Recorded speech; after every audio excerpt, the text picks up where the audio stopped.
तो मैंने यहाँ पर दो मॉलिक्यूल्स ड्रॉ किए हैं। पहला वाला जैसे कि आप देख सकते हैं, इसको कहा जाता है ग्लाइसिन।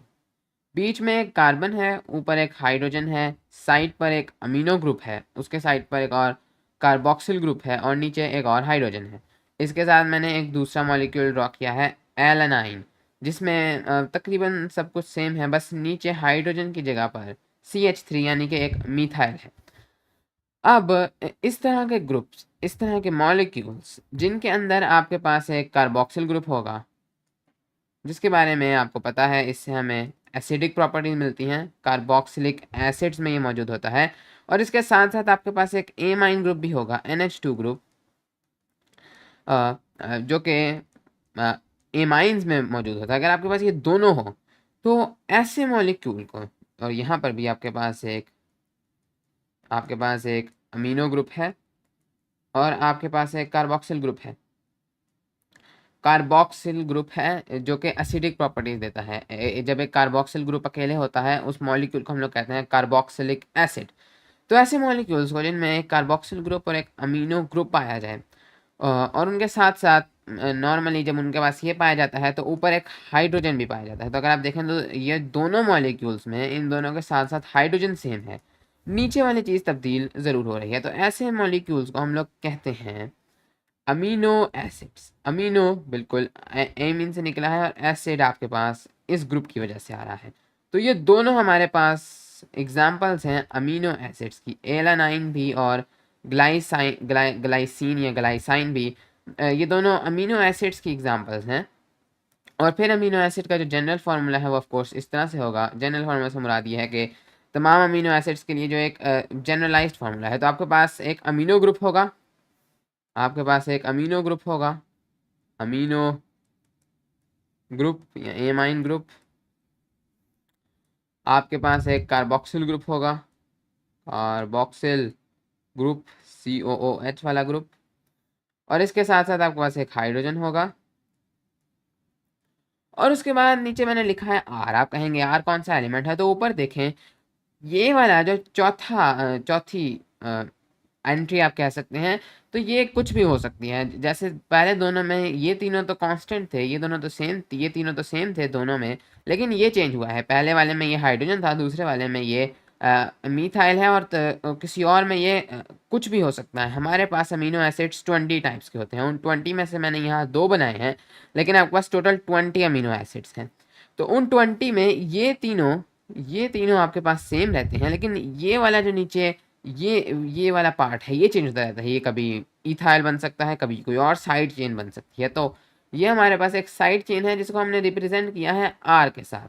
R का मतलब ये है कि बेसिकली यहाँ पर कोई और साइड चेन भी आ सकती है। यहाँ पर एक हाइड्रोजन भी आ सकता है, एक मीथाइल भी आ सकता है। बेसिकली कोई और साइड चेन, कोई और एटम्स का ग्रुप यहाँ पर साइड पर आ सकता है। बोलते ये ऊपर वाले तीनों सेम रहेंगे। ऐसे मॉलिक्यूल को हम लोग कहते हैं अमीनो एसिड। आप कहेंगे ओके ठीक है, ये तो मैं समझ आ गया कि एक अमीनो एसिड क्या है, लेकिन इसका हम क्या करें? अमीनो एसिड ऐसी कौन सी खास चीज़ है? ठीक है, ये कोई और एक नए टाइप का मॉलिक्यूल है, एक नई टाइप की क्लास है।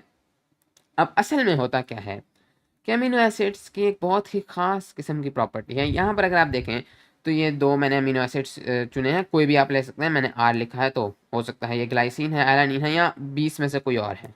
सेम भी हो सकते हैं, डिफरेंट भी हो सकते हैं। अगर हम इन दोनों को करीब लाएं तो हम इनको सर्टेन कंडीशंस में रिएक्ट कर सकते हैं। खुद से तो ये नहीं रिएक्ट करेंगे, लेकिन अगर हम इनको कुछ प्रेशर वगैरह, कैटलिस्ट वगैरह लाएं, एंजाइम्स वगैरह लाएं, तो ये रिएक्ट कर जाते हैं। और होता क्या है कि ये इस तरह से रिएक्ट करते हैं कि आपके पास ये जो कार्बोक्सिल ग्रुप है एक अमीनो एसिड का, क्योंकि ये तो सब अमीनो एसिड में होगा, वो अपना ये जो OH है इसको लूज़ कर देता है। तो यहाँ से ये OH इससे अलहदा हो जाएगा। इसी के साथ साथ ये जो अमीनो ग्रुप है ये अपना एक हाइड्रोजन लूज़ कर देता है। तो मान लेंगे ये वाला हाइड्रोजन लूज़ कर देता है जब हम इन दोनों को रिएक्ट कराते हैं। और अब ये कार्बन डायरेक्टली इस नाइट्रोजन से बॉन्ड हो जाता है, जैसे आप यहाँ पर देख रहे हैं। तो ये आप देखें तो ये एक लिंकेज बना है इन दोनों के दरमियान, ये दोनों जुड़ गए हैं। ये कार्बन डायरेक्टली इस नाइट्रोजन से जुड़ गया है। यहाँ पर ये आप बीच में पर्पल बॉन्ड देख सकते हैं। और ये OH लूज़ हो चुका है और ये H लूज़ हो चुका है, और इन दोनों को लूज़ होने से हमारे पास एक वाटर का मॉलिक्यूल अलग हो गया है इनसे। लेकिन कैसे आप देखें कि 2 डिफरेंट अमीनो एसिड्स कैसे एक किस्म के मिल गए हैं। ये वाला पार्ट अभी भी वही है, ये वाला पार्ट अभी भी वही है, लेकिन इन दोनों के बीच में एक एमाइड लिंकेज आ गया है। तो याद रहे पिछला वाला अमीनो एमाइन था, ये एमाइड है। जब एक कार्बोनिल ग्रुप जो है CO डायरेक्टली नाइट्रोजन से जुड़ जाए वो एमाइड है। तो एक एमाइड लिंकेज के ज़रिए से आपके पास ये दोनों अमीनो एसिड्स जुड़ गए और ऑफ कोर्स एक कंडेंसेशन रिएक्शन था, क्योंकि बीच में आपके पास वाटर जो है वो एक बाय प्रोडक्ट भी बना है। लेकिन अब इससे हम लोग कर क्या सकते हैं कि हम लोग एक पॉलीमर बना सकते हैं। अब हम क्या करेंगे कि अभी हमने सिर्फ 2 को रिएक्ट कराया है, तो सिर्फ एक एमाइड लिंकेज बनाया और ये सिर्फ इस तरह जुड़े हैं। लेकिन हम 3 करा सकते हैं, हम 4 करा सकते हैं। तो आप जानते हैं क्या, हम यहाँ पर 3 नहीं कराएंगे, हम यहाँ पर 4 नहीं, हम 10 नहीं कराएंगे, हम यहाँ पर कई हज़ार एमिनो एसिड के मॉलिक्यूल्स को रिएक्ट करा देंगे। और यहाँ पर ये जो आप सर्कल्स देख सकते हैं, ये मैंने एक अमीनो एसिड को शो करने की कोशिश की, क्योंकि मैं एक बिगर पिक्चर लेना चाह रहा हूँ। तो एक सर्कल से मैं एक अमीनो एसिड दिखा रहा हूँ। तो ये है एक अमीनो एसिड, और हो सकता है ये कोई और दूसरा, ये कोई और अमीनो एसिड है। लेकिन जब मैं इस तरह के बॉन्ड्स बना रहा हूँ तो इस आर की हमें फिक्र नहीं करनी, क्योंकि बॉन्ड तो इधर बन रहा है जो सब में सेम है। अब हम लोग इस तरीके से अमीनो एसिड का एक पॉलीमर बना सकते हैं, एक पॉलीमर बना सकते हैं। पॉलीमर आप जानते हैं, जब हम एक मॉलिक्यूल को जोड़ के एक बड़ा मॉलिक्यूल बना देते हैं, उस मॉलिक्यूल को हम लोग एक मोनोमर बना देते हैं। अमीनो एसिड अब एक मोनोमर है, तो उसका हम एक पॉलीमर बना सकते हैं, जिसमें हम अमीनो एसिड को जोड़ते जाएंगे और बीच में वो बॉन्ड से कनेक्ट होते जाएंगे। तो यहाँ पर आप देख सकते हैं हमारे पास एमाइड लिंकेजेस हैं, और ये जो बीच में ये वाला बॉन्ड है ये इनको कनेक्ट कर रहा है, जिसको मैंने यहाँ पर शो करने की कोशिश की है। ये वाला जो बॉन्ड है, ये वाला बॉन्ड है, इसको हम लोग कहते हैं पेप्टाइड बॉन्ड, पेप्टाइड बॉन्ड। और एक ऐसे पॉलीमर को पॉलीमर ऑफ अमीनो एसिड, इस तरह से एक कंडेंसेशन पॉलीमर है, क्योंकि हाइड्रोजन वाटर निकल रहा है। तो ऐसे पॉलीमर को, या अब ये एक पॉली एमाइड है क्योंकि इसमें एक एमाइड लिंकेज है, इसको हम लोग कहते हैं polypeptide chain, polypeptide chain. Polypeptide chain हमारे पास एक पॉलीएमाइड है अमीनो एसिड्स का, और ये पेप्टाइड ऑफ कोर्स इस पेप्टाइड बॉन्ड से निकल रहा है। ये हमारे पास पेप्टाइड बॉन्ड है। अब आप कहेंगे कि ठीक है, हमने पॉलीपेप्टाइड चेन्स के बारे में भी पढ़ लिया, लेकिन ये इतनी खास चीज़ क्या है। अब होता ये है कि आपकी बॉडी में, आपकी बॉडी कॉन्स्टेंटली पॉलीपेप्टाइड चेन्स बना रही होती है। आपकी बॉडी कहीं से भी अमीनो एसिड्स लेती है, हम लोग ये नहीं देखेंगे वो कैसे लेती है, लेकिन उसके पास अमीनो एसिड्स होते हैं, बेशक आपके खाने से आ रहे हैं या खुद बना रही है। और उसके बाद आपकी बॉडी इन अमीनो एसिड्स को, थाउजेंड्स ऑफ अमीनो एसिड्स, ये मैंने यहाँ पर सिर्फ चंद बनाए हैं, लेकिन ये थाउजेंड्स को हम लोग इस तरह से चेन्स में जोड़ते जाते हैं। एमाइड लिंकेजेस इनको जोड़ते जाते हैं, पेप्टाइड बॉन्ड्स इनको जोड़ते जाते हैं, और इस तरीके से आपकी बॉडी कॉन्स्टेंटली इतनी ज़्यादा पॉलीपेप्टाइड चेन्स बना रही होती है। अब ये काम आपकी बॉडी में एक स्ट्रक्चर करता है जिसे हम लोग कहते हैं राइबोसोम। अगर आपने राइबोसोम के बारे में सुना है, उसका काम यही है, वो अमीनो एसिड्स नहीं बनाता, राइबोसोम अमीनो एसिड्स को जोड़कर एक पॉलीपेप्टाइड चेन बनाता है। अब आपने प्रोटीन्स के बारे में ज़रूर पढ़ा हुआ होगा, प्रोटीन्स के बारे में आपने सुना तो लाजमी होगा। अब होता क्या है कि आपकी बॉडी के अंदर अगर हम लोग एक पॉलीपेप्टाइड चेन मोस्ट केसेस में एक बहुत ही इंपॉर्टेंट मॉलिक्यूल की तरह एक्ट करती है, जिसको हम एक प्रोटीन कह सकते हैं, या मोस्ट केसेस में आपके पास 2 या 3 पॉलीपेप्टाइड चेन्स या कई सारी पॉलीपेप्टाइड चेन्स मिलकर एक प्रोटीन बनाती हैं। जैसे यहाँ पर मैंने एक रेड लाइन बनाई है, एक रेड कर्वी सा बनाया है और एक वाइट कर्वी सा बनाया है। ये मैंने एक पॉलीपेप्टाइड चेन दिखाई है। तो ये अमीनो एसिड्स की एक लंबा पॉलीमर है, रेड वाला भी एक लंबा पॉलीमर है, और इनको हमने बेंड किया है, इसको हमने 3D में बेंड करके, बेशक एक हो, यहाँ पर हमारे पास 2 हैं। ऐसे हमारे पास बॉडी में जब स्ट्रक्चर्स बनते हैं उनको हम लोग कहते हैं प्रोटीन्स। कभी कभी प्रोटीन सिर्फ एक पॉलीपेप्टाइड चेन भी हो सकता है, कभी वो 2 हो सकते हैं, और ये बेंड होंगे, एक 3D स्ट्रक्चर बना देंगे।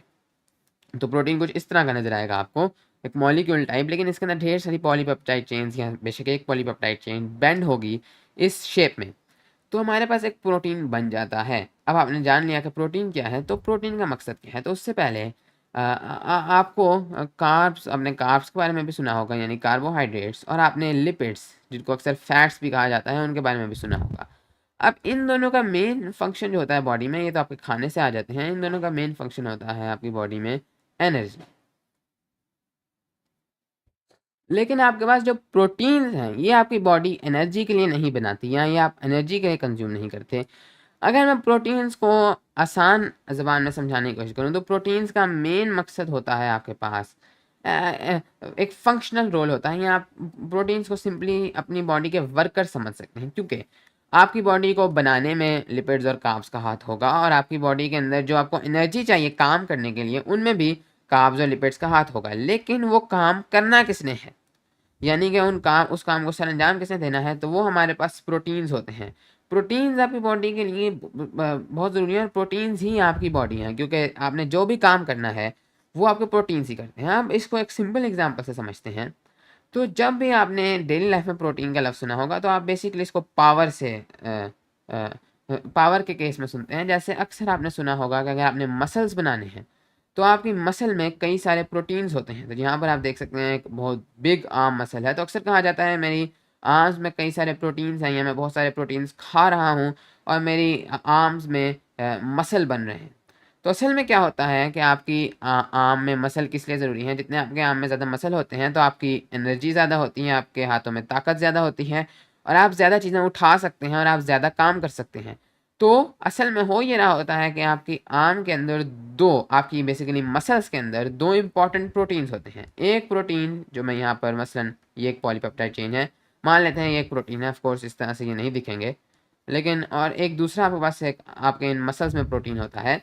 तो इस वाइट वाला जो मैंने ड्रॉ किया है, एक आपके पास प्रोटीन होता है आपकी मसल में इंपॉर्टेंट वाला एक्टिन, और एक दूसरा आपके पास प्रोटीन होता है जिसको हम लोग कहते हैं मायोसिन।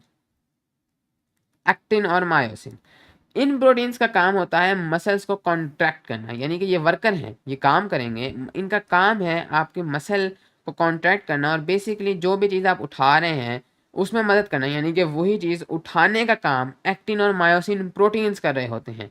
आपके पास कार्ब्स होंगे तो एक्टिन और मायोसिन उनसे एनर्जी ले लेंगे, लेकिन असली काम एक्टिन और मायोसिन करेंगे। और कुछ प्रोटीन्स ऐसे भी होते हैं जो काम के बजाय स्ट्रक्चरल रोल अदा करते हैं, जैसे कि आपके पास इसी आर्म मसल के अंदर एक और प्रोटीन होता है जिसके बारे में शायद आपने सुना हो। तो कुछ इस तरीके से ये वाला जो प्रोटीन है इसको कहा जाता है टाइटिन, और ये हमारी पूरी बॉडी का सबसे बड़ा प्रोटीन है। इसका काम करना नहीं होता, बल्कि ये बेसिकली आपके मसल के अंदर जो इलास्टिसिटी होती है, यानी कि जो थोड़ा मसल फ्लेक्सिबल होते हैं, वो इस टाइटिन प्रोटीन की वजह से होते हैं। तो मोटे मोटे अल्फाज में प्रोटीन्स जो हैं ये एक मैक्रोमोलिक्यूल हैं। ये आपको नज़र तो नहीं आ सकते, लेकिन ये ढेर सारी पॉलीपेप्टाइड चेन्स या बेशक एक पॉलीपेप्टाइड चेन्स से मिलकर बने हुए होते हैं, और मोस्ट केसेस में ये वर्कर्स होते हैं। ये कभी कभी ये स्ट्रक्चरल रोल भी अदा करते हैं, लेकिन ये आपकी बॉडी के लिए एक बहुत इंपॉर्टेंट जो है वो मॉलिक्यूल्स हैं, और इनका काम एनर्जी सप्लाई करना नहीं है। ये आपको जो काम करने के लिए एनर्जी चाहिए वो कार्ब्स और लिपिड से आती है, वो प्रोटीन से नहीं आती। और आने वाली वीडियोस में हम लोग प्रोटीन्स के ऊपर डीप में जाएंगे, और हम लोग एक्चुअली में प्रोटीन के पूरे स्ट्रक्चर को देखेंगे, कैसे पॉलीपेप्टाइड चेन से प्रोटीन बनता है, और तब हम लोग कई सारे और यूजेस को भी पढ़ेंगे, ताकि आपको ये क्रिस्टल क्लियर हो कि प्रोटीन्स का असल में मकसद क्या है। तो अभी के लिए हमने जितना पढ़ा, यहाँ एक प्रोटीन्स के अंदर और अमीनो एसिड्स के अंदर हमने एक जो इंट्रो लिया है, इसके अंदर आज की इस वीडियो में हमने क्या पढ़ा, अगर हम उसको समराइज़ करें तो सबसे पहले हमने देखा कि अमीनो एसिड्स क्या हैं। हमने पढ़ा कि अमीनो एसिड्स वो मॉलिक्यूल्स हैं जिनके अंदर एक अमीनो ग्रुप है और उनके अंदर एक कार्बोक्सिल ग्रुप है, और उनका ये जनरल फार्मूला होता है जिसमें एक साइड चेन होती है जो चेंज होती जाती है। आपके पास अमीनो एसिड की एक ये प्रॉपर्टी ये है कि वो मिलकर आपके पास एमाइड लिंकेजेस के थ्रू मिल सकते हैं, और इस तरीके से आप लोग पॉली एमाइड्स बना सकते हैं, पॉलीमर्स बना सकते हैं, जिसके अंदर एक मोनोमर होगा अमीनो एसिड। इसको हम लोग कहते हैं पॉलीपेप्टाइड चेन, और ये काम आपका राइबोसोम करता है। और फिर कई सारी पॉलीपेप्टाइड चेन्स फोल्ड होकर, या एक ही पॉलीपेप्टाइड चेन फोल्ड होकर आपके पास कुछ बहुत इंपॉर्टेंट मैक्रोमोलिक्यूल्स बनाते हैं, जिन्हें हम लोग कहते हैं प्रोटीन्स। और प्रोटीन्स को आप समझ सकते हैं आसान अल्फाज में एज वर्कर्स, लेकिन कभी कभी ये स्ट्रक्चरल रोल भी अदा करते हैं। जैसे कि टाइटिन है, वो बेसिकली इलास्टिसिटी में मदद करता है, वो एक स्ट्रक्चर होता है, वो काम नहीं कर रहा होता, लेकिन मोस्ट केसेस में ये वर्कर्स होते हैं 90% ऑफ द टाइम। जैसे कि आपके पास एक्टिन है और मायोसिन है मसल्स के अंदर। और इसके बाद आपके पास जो कार्ब्स और लिपिड्स हैं, इनका काम बिल्कुल डिफरेंट है। इनका काम एनर्जी प्रोवाइड करना है, और लिपिड्स का काम तो स्ट्रक्चर प्रोवाइड करना भी है। आपके सेल मेम्ब्रेन्स लिपिड्स की बनी हुई होती हैं, लेकिन प्रोटीन्स का काम एनर्जी प्रोवाइड करना नहीं, और इसी तरीके से कार्ब्स और लिपिड्स का काम करना नहीं है। और इसके बाद हमने मसल के एग्जांपल से 3 मेन टाइप्स ऑफ प्रोटीन्स को देखा है, यानी कि 3 इंपॉर्टेंट प्रोटीन्स के बारे में हमने हल्का सा एक इंसाइट लिया है। और इसके साथ साथ वीडियो ख़त्म करने से पहले मैं आपको बताता जाऊँ कि आपकी बॉडी में हमने सिर्फ 3 प्रोटीन्स को पढ़ा है, आपकी बॉडी में आराम से 20,000 तक प्रोटीन्स होते हैं। प्रोटीन्स बहुत ज़्यादा होते हैं आपकी बॉडी में और हर काम करने के लिए प्रोटीन्स की ज़रूरत है। चाहे आपने एक जगह से दूसरी जगह तक चल के जाना है, आपने बात करनी है, आपने कुछ भी करना है, तो आपको प्रोटीन्स की ज़रूरत है।